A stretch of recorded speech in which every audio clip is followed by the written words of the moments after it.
And the controversy over Kumar Bangarappa has now reached the Congress High Command's ears. He has now been summoned to Delhi. Kumar Bangarappa will arrive at the national capital this evening, where he will meet senior party leaders. They will attempt to mollify the Congress leader after he threatened to fight the Lok Sabha polls as an independent after he was denied a Congress ticket. The political battle has thrown open the floodgates of warfare, not just between parties, but also families. The Bangarappa brothers, Madhu and Kumar, are trading verbal punches at each other. Today it was the turn of the younger sibling, Madhu Bangarappa, who is a JDS MLA, to take pot shots at Kumar Bangarappa. He said that Kumar is making statements against the family out of sheer frustration, and also accused him of having a secret understanding with the BJP. ಪಕ್ಷದವರು ಅದೇ ರೀತಿ ಬಂಗಾರಪ್ಪಾಜಿಯವರಿಗೆ ಆ ಗೌರವವನ್ನು ಕೊಟ್ಟಿದ್ದಾರ ಅವರಿಗೆ ಆ ಹೇಳಿಕೆಗಳನ್ನು ಹೇಳ್ಕೊಳ್ಳಿಕ್ಕೆ ಅವರಿಗೆ ಮಾನ ಮರ್ಯಾದೆ ಇದೆಯಾ ಅಂತಕ್ಕಂಥದ್ದು ಕೂಡ ನಾನು ಹೇಳಬೇಕಾಗುತ್ತೆ. Well, Madhu Bangarappa going all guns blazing against his brother Kumar there, who only recently, when asked about why he was denied a ticket, went on to blame his family. But meanwhile, the Congress High Command is ensuring that they make amends at this point, trying to appease Kumar Bangarappa. They have now called him to Delhi to decide on what his role will be, considering, of course, that they've already handed over the ticket to Bhandari. At this point, it seems impossible that Kumar Bangarappa will be given the ticket to contest from Shimoga constituency. This meet has been summoned after, of course, Kumar Bangarappa threatened to field himself as an independent candidate from Shimoga, which will definitely turn tables on the Congress, as it will be Kumar Bangarappa against Geeta Shivraj Kumar, who is his sister, and that will definitely lead to Bhandari's fate being sealed. Geeta Shivraj Kumar, the wife of actor Shivraj Kumar, has filed her nomination for the Lok Sabha elections today. She visited the Dargah, Sacred Heart Church and Kotte Marikamba Temple. Her brother Madhu Bangarappa was also by his side, along with hat-trick hero Shivraj Kumar. Geeta filed her nomination from Shimoga Lok Sabha constituency, where she will be contesting the polls against Yediyurappa. Geeta is, of course, depending on her father's contribution to the people of Shimoga for her victory. But will the people choose her over Yediyurappa is what remains to be seen.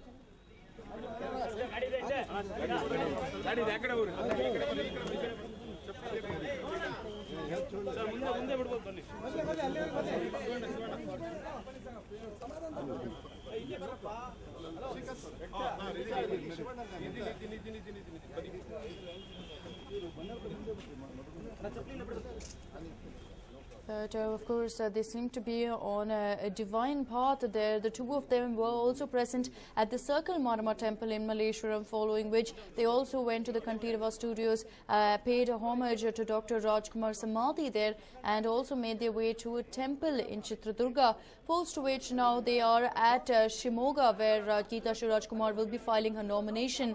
But before that, the two, along with her brother Madhu Bangarappa, made their way to a Dargah, the Sacred Heart Church, as well as the Kotte Marikamba Temple. So, of course, they seem to be on the road to divine intervention there, also interacting with a lot of people along the way. This was at the Sacred Heart Church, where the priest read out a special sermon for the two.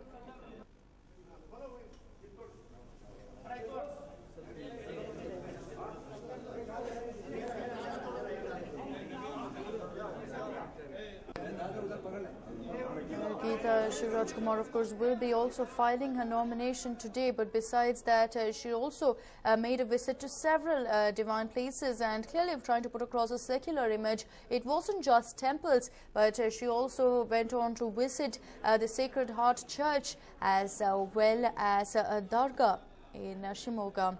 She was accompanied all along by her husband Shivanna, as well as her brother Madhu Bangarappa. So Geeta Shivraj Kumar getting a lot of support from family as well as well-wishers, while she took to the religious route to ensure that she does get victory in Shimoga constituency, where she will face off with Yediyurappa.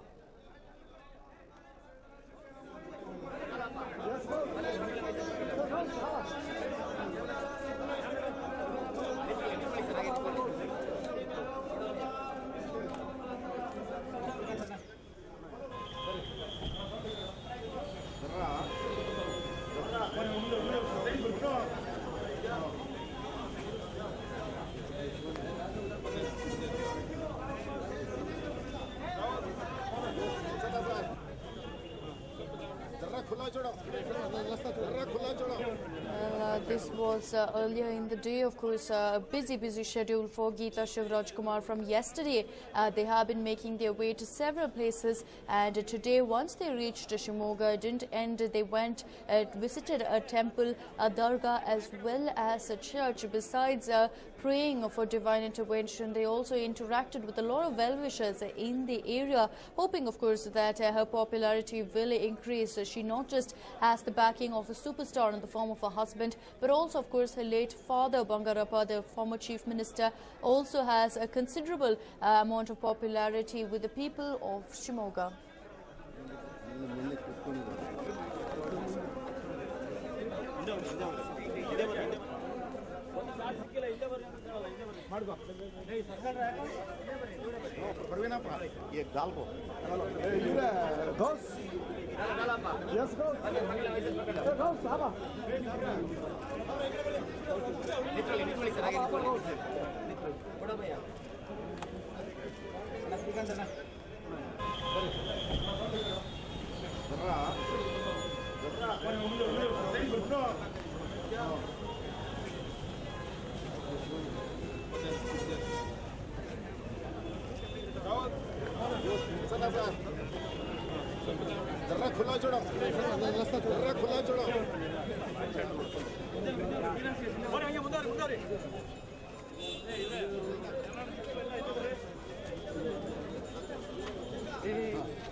But finally, Geeta Shivraj Kumar, in the presence of her husband, going ahead and filing her nomination from Shimoga constituency.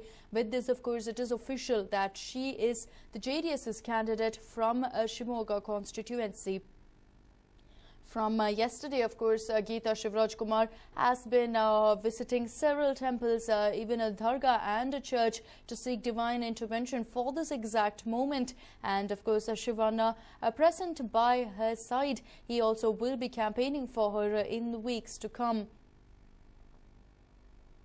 But this is definitely a great moment for the Rajkumar family, as one of them finally venturing into politics. This is the first time that anyone from the Rajkumar clan has decided to go ahead and be a part of politics.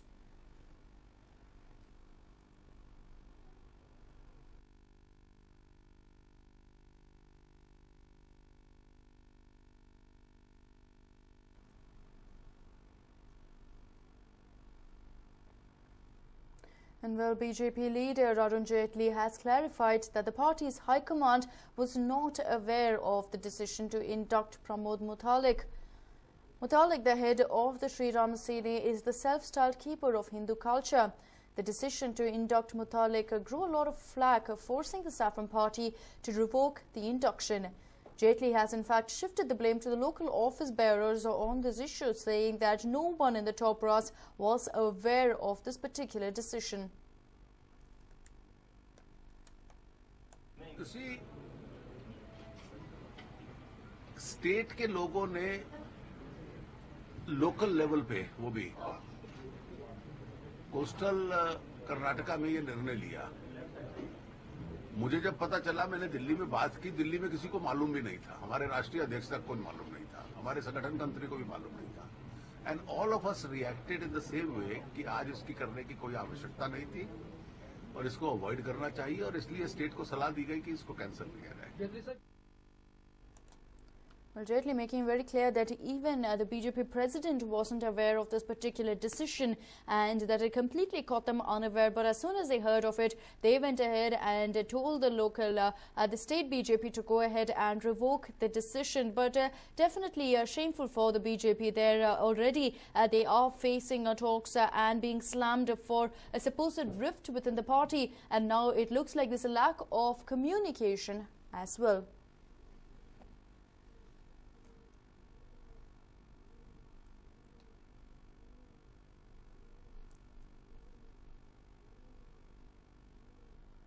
And well, a few angry protesters hurled a shoe at Prahlad Joshi during his roadshow in Dharwad. The incident took place at Jubilee Circle in Dharwad.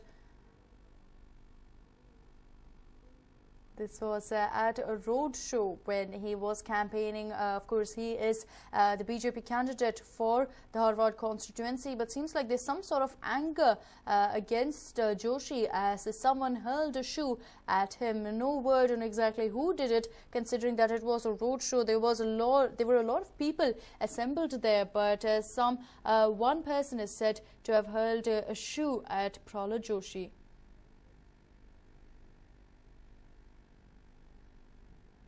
But of course, fortunately, absolutely nobody being hurt or anything like that. We do understand, of course, that the person who hurled that shoe has not been caught, but the BJP leaders were caught completely unaware. Fortunately, it flew over Prahlad Joshi and did not hit him.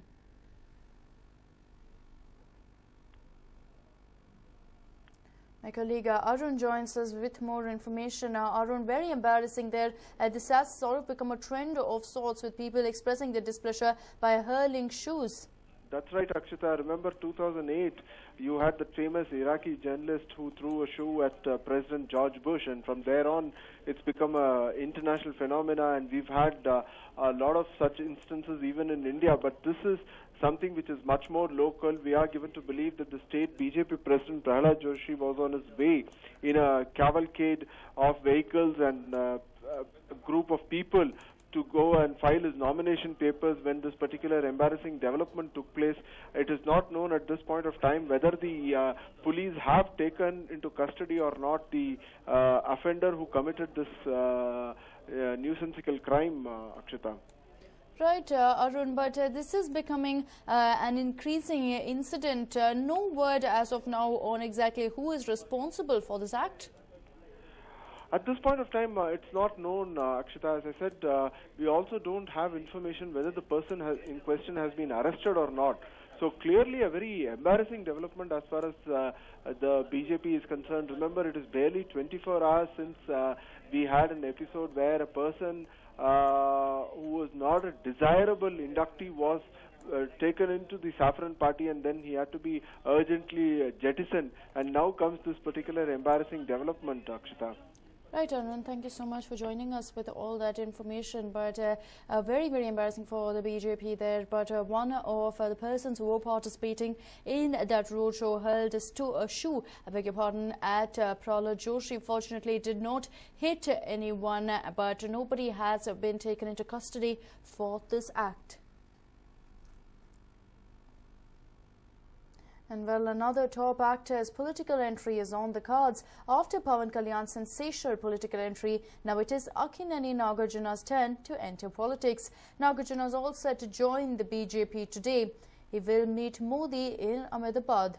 Nagarjuna has even called Venkaiah Naidu and expressed his desire to join the party. Well, it is well known that Pawan Kalyan has sent his Janasena party's full support to BJP, and with Nagarjuna campaigning as well, it adds great star value for the party. But of course, at a time when every political party in Andhra Pradesh is trying to ensure that they can garner maximum support, this definitely augurs well for the BJP. It's a much needed star power at a time when the Telangana decision has ripped the political parties open. And of course, after Pawan Kalyan went ahead and pledged support of him and his party to the BJP, it is now Nagarjuna's turn.